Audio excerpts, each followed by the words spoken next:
Hi, I'm Todd Heike. I'm the owner of Dakota Angler here in Sioux Falls, South Dakota, with this week's 2-minute fishing report. Well, folks, once again, we had a very nice weekend, very summerish out there to say the least. I even heard people complaining about how hot it was. Can you imagine that? But the warm weather really allowed a lot of people to hit the lakes, and a lot of people came away with some nice fish around the area. As far as the walleye bite is concerned in the eastern South Dakota lakes, up in the northeast, lakes that produce walleye included Waubay, Bitter, Big Stone, Clear Lake, Dry Lake by Florence, Goose, as well as a few at Indian Springs. And then down the southeastern part of the state, those lakes included Dry Lake by Willow Lake, Ponset, Thompson, Henry, Sinai, 81 Ponds, Brush, Henry WPA, also Vermilion, haven't mentioned that in quite a while, and then also Beaver, and then Twin, and again, remember, Twin is the trophy lake. The Missouri River continues to do well up and down the river, from Mobridge to Platte to Yankton. Guys are catching walleyes out there, to say the least. Now, what are guys doing to catch the walleyes? A lot of people now are starting to switch over to crawlers, pulling bottom bouncers and spinners with crawlers. A few guys are pulling plugs such as hornets or flicker shads, and then also a few are still throwing jigs and swim baits out there, and jigs and minnows, and all doing quite well. As far as the crappie bite around the area is concerned, it's starting to really pick up as the water temperatures warm, and we're hitting that magical time called spawning time. The lakes that produce crappie included Pickerel, Ponset, Thompson, Sinai, as well as Madison, Vermilion, Beaver, Scott Slough, and then also Lake Chautauqua in southwest Minnesota. Now, what have guys been doing to catch the crappie around the area? Folks, it is some of the easiest fishing to ever do, and it's a great way to introduce your kids to fishing. A bobber, a hook, and a minnow is all you need to catch those crappies out there. Other things people are using is the Northland Crappie King, as well as our infamous Shiny Heiny.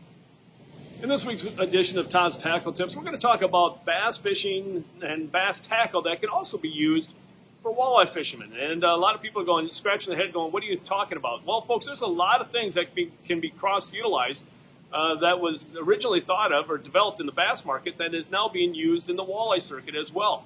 But one thing that I want to draw your attention to is that we really have increased the amount of bass tackle that we have available to you here at Dakota Angler. We've listened to a lot of the comments that have been made by bass anglers, and we have brought in a great selection of tackle for your enjoyment. Some of the companies that we carry include 13 Fishing, Strike King, Guggen Baits, a great selection of Guggen Baits, as well as Yamamoto Baits, also Terminator Spinner Baits, and then as you can see behind me, 6th Sense Fishing. We have a great selection, probably the best selection around of 6th Sense tackle. So stop on by and take a look at that.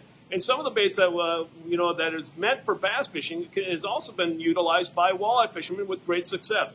One lure that's new this year by 13 Fishing is this one right here. It's called the Whippersnapper. If you can't see it, I'll kind of zoom in a little bit for you. That's a great plug bait that a lot of people have had a lot of success with it lately. So if you haven't seen it, make sure you stop on by. Also, something else new. The Divine Swim Baits by 6th Sense that was new that we carry here. A lot of walleye fishermen have been using these with great success, especially this time of year. So again, just because it's meant for bass fishing doesn't mean it can't be utilized for walleye fishermen as well. So again, if you have any questions, stop on by, check out our great selection of bass tackle. Also, be sure to ask about some of the lures that we just talked about in this segment. If you can't make it to the store, make sure you come check us out on the web at dakotaangler.com or give us a call at 605-336-9132.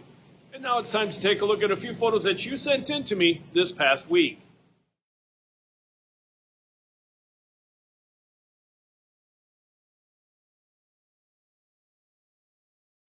And remember, folks, if you'd like your photo included in next week's version of the 2-Minute Fishing Report, please send it to me. Send it to Todd at dakotaangler.com or post it to our Facebook wall. And if I use your photo, your name will be entered into the monthly drawing for a $25 gift certificate. And folks, as we prepare for the holiday weekend, the last thing I want to share with you before we end this week's report is to make sure you stop on by here at the store. We have a great selection of tackle that you may not be able to find anyplace else. And from what a lot of people have been telling us is that we have more tackle than a lot of the box stores around the Sioux Falls area as well. So stop on by if you haven't already to check out what you may need for this upcoming fishing trip this holiday weekend. Also, the last thing I want to mention is that if you're a racing enthusiast of local tracks and you go down to, let's say, Rocky at Rock Rapids, Iowa, or you go to I-90 at Hartford, make sure you cheer on the King of the Meadow racing team, Rick and Levi Vanderweide, number 93 and number 8.